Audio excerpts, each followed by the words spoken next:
البيوت كالشجرة الطيبة، من قوله تعالى: مثل كلمة طيبة كشجرة طيبة، أصلها ثابت وفرعها في السماء. ده ياسين، ولد بسيط وطيب، عنده فضول كبير وبيسأل في كل حاجة. النهاردة عنده موقف صغير لكنه في درس كبير. ياسين كان عايز يلبس قميص بنفسجي عادي جدا، بس ماما قالت له الناس هتقول إيه؟ ومن هنا بدأت الحكاية، رحلة جديدة بين ياسين ومامته، نفهم فيها ليه ساعات بنخاف من كلام الناس أكتر من الحق نفسه، ونتعلم إزاي نربي ولادنا على الثقة في نفسهم مش على رضا الناس عنهم. تابعوا معانا الحلقة للنهاية عشان فيها عبرة جميلة من القرآن والسنة، وحكايات هتخلي كل أم وأب يفكروا بطريقة مختلفة شوية. أنا زهرة، أم زي أي أم، بتتعلم كل يوم من ولادها قبل ما تعلمهم. بتغلط وبتصلح، بتتعب وبتكمل، بس أهم حاجة عندي إني أربي ولادي على الوعي، مش على الخوف، على الثقة، مش على كلام الناس. في حلقات زهرة بنحاول سوا نفهم نفسنا ونفهم ولادنا، مش بس نعلمهم الصح، لكن نعلمهم ليه الصح. النهاردة حلقة جديدة مع ياسين، فيها مواقف بسيطة بس معناها كبير جدا. فيلا نبدأ سوا ونشوف الحكاية دي هتعلمنا إيه النهاردة.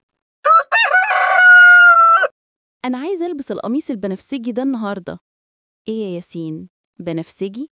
ده لون بنات يا حبيبي، الناس هتقول إيه لما يشوفوك كده؟ طب وليه يا ماما البنات بس اللي يلبسوا بنفسجي؟ هو اللون بيعرف ولد من بنت؟ يا ابني مش كده، بس الناس بتتكلم، هيقولوا إيه ده؟ ابن زهرة لبس بنفسجي؟ طب هو الناس ليه بتتكلم يا ماما في كل حاجة؟ هو اللبس حرام؟ حرام؟ لا طبعا مش حرام، بس الناس عندها عادات، واللي يخرج عنها بيتقال عليه كلام. بس ربنا عمره ما قال اللون ده حرام، هو قال ولباس التقوى ذلك خير. يعني أهم حاجة اللبس يكون محترم ونظيف، مش اللون. عندك حق يا ياسين، فعلا اللبس مش للناس، اللبس بيعبر عنك قدام ربنا مش قدامهم. يعني ألبس البنفسجي؟ استنى يا سيدي، خليني أقولك حاجة. عارف يا ياسين إن سيدنا النبي صلى الله عليه وسلم لبس جبة حمرا مرة، والناس كانت بتفتكر اللون الأحمر للبنات بس النبي ما اهتمش بالكلام ده، لأنه مفيش حاجة اسمها لون للولاد ولون للبنات، كل الألوان خلق ربنا.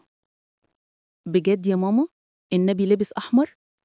أيوة، وكان دايما بيهتم بالنظافة والترتيب والذوق، بس عمره ما قال للناس اللون ده للرجالة واللون ده للبنات. هو كان بيشوف الجمال في كل حاجة حلال، حتى في لبسه. يعني كده لو حد ضحك عليا في المدرسة وقال لي ده لون بنات، أقول له إيه؟ قول له أنا لابس لون بحبه، وربنا ما قالش عليه حرام، وإنت كمان البت اللي يخليك مبسوط، بس بهدوء واحترام يا ياسين، من غير ما تتخانق. طب هو الناس ليه بتحب تتحكم في غيرها؟ لأنهم مش واثقين في نفسهم كفاية، فبيحاولوا يخلوا الكل زيهم عشان يرتاحوا. بس اللي واثق في نفسه مش بيهمه رأي الناس، بيهمه يكون صح قدام ربنا. يعني يا ماما أهم حاجة أكون راضي عن نفسي وربنا راضي عني؟ بالظبط كده يا حبيبي، وربنا قال في القرآن: ومن يهن الله فما له من مكرم. يعني اللي بيدور على كرامته عند الناس عمره ما هيرتاح، لكن اللي بيطلبها من ربنا، ربنا هو اللي يرفعه ويكرمه. يبقى ألبس البنفسجي وأنا مطمن. أيوة يا ياسين، بس خليك أنيق، مش لازم البنفسجي على جزمة خضرة. حاضر يا ماما، بس كده كده برضو الناس هتقول إيه؟ والله يا ياسين، الناس هتفضل تقول على أي حاجة. اللي يضحك من لبسك النهاردة ممكن بكرة يقلدك. المهم إنك ما تعملش حاجة تغضب ربنا، والباقي كله كلام فاضي. وبقول لكل أم خلي بالك، لما تمنعي ابنك أو بنتك عشان الناس هتقول إيه، انت كده بتزرعي فيهم الخوف بدل الثقة. الناس هتتكلم النهاردة وتسكت بكرة، لكن اللي بيعيش برأيهم عمره ما هيعرف يعيش لنفسه. ربنا خلقنا مختلفين، كل واحد ليه ذوقه وطريقه، بس اللي بيجمعنا إننا ما نخالفش ربنا ولا نكسر حدود الأدب. كل ما تلاقي نفسك بتخافي من كلام الناس، اسألي نفسك، طب هو ربنا قال إيه؟ هو ده السؤال الحقيقي اللي المفروض نعلمه لولادنا. رسالتي لكل أم وأب بيسمعوني دلوقتي، اوعوا تخلوا الناس تبقى شريك ليكم في تربية ولادكم. اوعوا تخلوا نظرة الناس ولا كلامهم ولا حكمهم هو اللي يوجهكم، بدل ما يوجهكم خوفكم على نفسية ابنك أو بنتك. الناس يا جماعة عمرها ما هتسكت، هي هتتكلم كده وكده. لو لبس ابنك لون مختلف هيقولوا غريب، فما تحاولوش تريحوا الناس لأنهم أصلا مش هيرتاحوا. ريحوا ولادكم، ريحوا قلبكم، وخافوا من ربنا مش من الناس.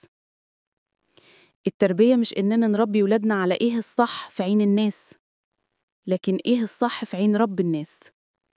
ربنا قال في القرآن: ولا تزر وازرة وزر أخرى، يعني كل إنسان مسؤول عن نفسه، وكل واحد هيقف قدام ربنا لوحده، مش ومعاه الجمهور اللي كان بيحكم عليه.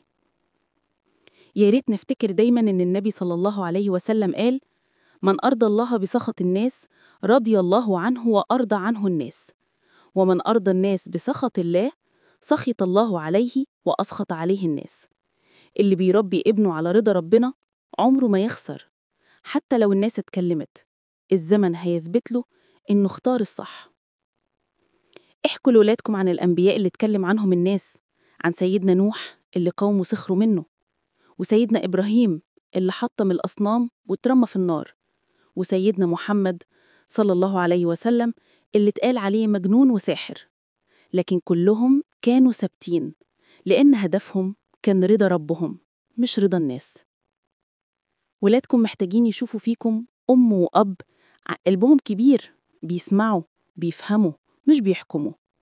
ادوهم فرصة يعبروا عن نفسهم، واوعوا تستهونوا بتفصيلة صغيرة زي لون لبس أو ستايل شعر، لأن اللي بيبدأ بخوف بسيط من كلام الناس بينتهي بخوف من كل حاجة في الحياة. علموهم يكونوا نفسهم ويحبوا نفسهم ويختاروا اللي يرضي ربنا ويطمن قلبهم، مش اللي يرضي الناس. ولما يغلطوا احضنوهم، ما تحكموش عليهم، لأن اللي بيحس بالأمان في حضن أمه وأبوه عمره ما هيخاف من الناس. لكن اللي اتربى على الخوف بيكبر وهو بيخبي نفسه طول عمره. يلا ندعي. اللهم يا واسع الرحمة ويا عظيم الفضل، يا من تعلم ما في القلوب وما تخفي الصدور، نسألك يا رب أن تهدينا في تربية أولادنا لما تحب وترضى. اللهم اجعلنا آباء وأمهات يربون بالرحمة لا بالخوف، وبالحكمة لا بالعنف، وبالوعي لا بالتقليد.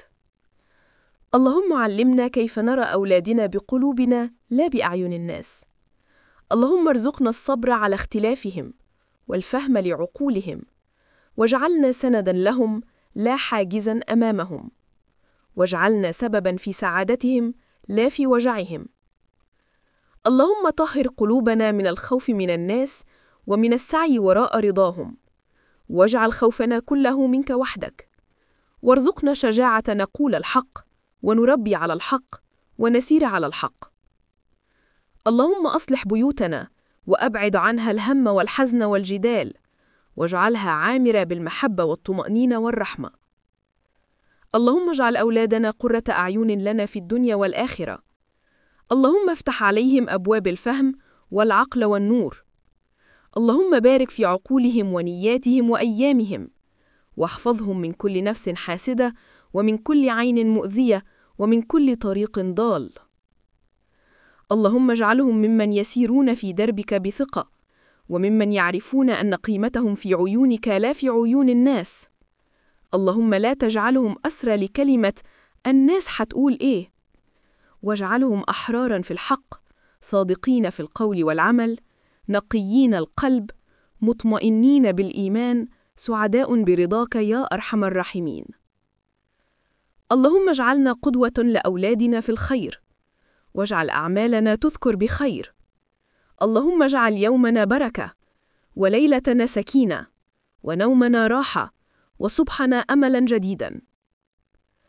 اللهم احفظ كل أم بتتعب وبتسهر على راحة أولادها، وكل أب بيكد ويتحمل عشان يشوف ولاده ناجحين، واجعل تعبهم في ميزان حسناتهم يا رب العالمين. اللهم اجعلنا جميعاً من الهادين المهتدين، ولا تجعلنا من الغافلين التائهين، واجعل في كلامنا نوراً، وفي تربيتنا حكمة، وفي بيوتنا سلام. آمين يا رب العالمين. اللهم صل وسلم